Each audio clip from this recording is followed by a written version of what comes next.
Hello everyone, my name is Chatrine Siregar and today I will be presenting my case study number 2C on infant botulism. It caused by Clostridium botulinum. Okay. Case scenario. You are an emergency medical technician and are called to the home of Dante, a 13-week-old baby boy who has become listless and is having trouble breathing.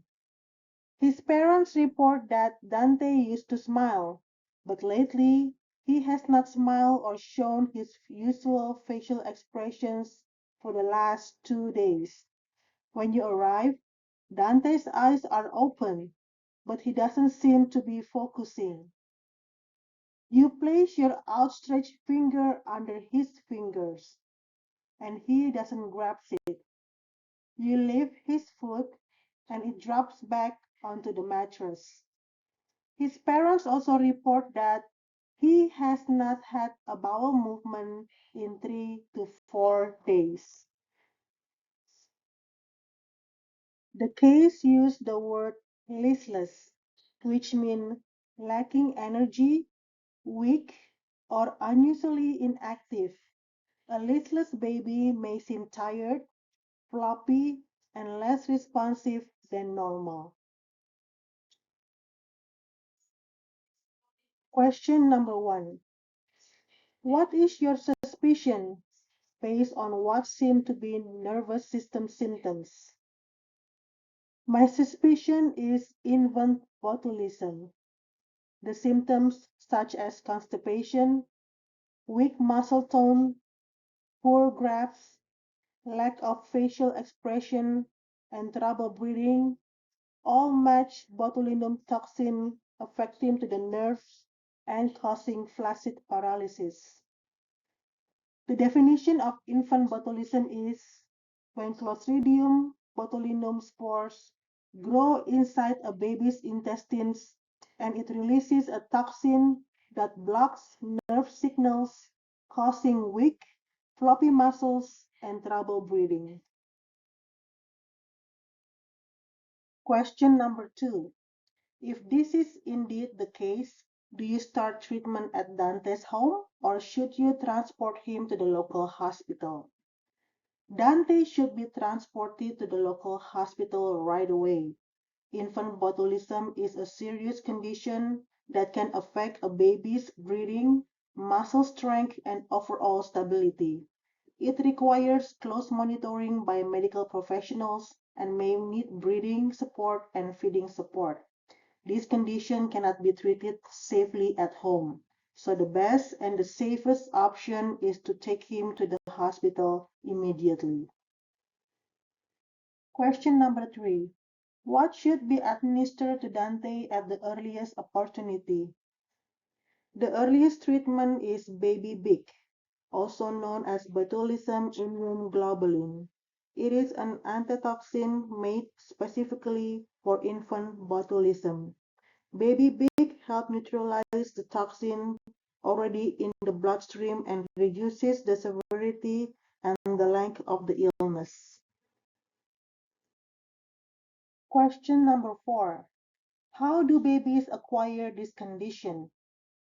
Babies usually get infant botulism by ingesting spores of Clostridium botulinum. The spores can germinate and grow inside the baby's intestine because their gut is still immature. Once the spores start growing, they release the botulinum toxin that causes the symptoms. Common sources include honey. This is the biggest known food risk for infants under 12 months. And then the other one is dust or soil in the environment that may enter the baby's mouth or be swallowed accidentally. This slide shows a very important message. Babies under 1 year old should never be given honey. Even a tiny drop can contain spores that cause infant botulism. The poster also explains that honey should not be put on the nipple while breastfeeding and should not be placed on a pacifier or bottle nipple. The safest thing is to avoid all honey for the entire first year. The scientific name of the organism is Clostridium botulinum. It can cause different forms of botulism: infant, foodborne, and wound botulism. In this case, we are focusing specifically on infant botulism. For this slide, I'm explaining the type of pathogen that causes infant botulism. The bacteria is called Clostridium botulinum. It is gram-positive and has a rod shape, which is also called bacillus. These bacteria usually appear as single rods. They are obligate anaerobes, which means they can only survive and grow where there is no oxygen. They also form terminal endospores. The special structures that make them dangerous are the endospores, which can survive in honey, dust, and soil. The bacteria also produce botulinum neurotoxin, which blocks nerve signals and leads to flaccid paralysis. This slide shows Clostridium botulinum under the microscope. It is a gram-positive bacterium, which means it stains purple when we do a gram stain. The cells are rod-shaped, also called bacilli. They are usually seen as a single rods, not in clusters or chains. Some of the cells form terminal endospores, which give them a drumstick appearance. These endospores are very resistant and allow the bacteria to survive in the environment for a long time. These are the major signs of infant botulism: floppy muscles, also called floppy baby syndrome, constipation, weak cry, poor feeding, dropping eyelids, no facial expression, and difficulty breathing. Dante shows several of these symptoms which supports the diagnosis. This picture shows the difference between a normal baby with strong muscle tone and a floppy baby with weak tone. A floppy baby's limbs hang down, the head drops, and they cannot hold themselves up. The mode of transmission is ingestion of spores from honey, dust, and soil. The portal of entry is the mouth, and then the spores travel to the intestines. Once there, the spores germinate and release toxin. For infant botulism, treatment must happen in the hospital. First, the baby needs immediate hospitalization so the healthcare team can watch their breathing and overall condition closely.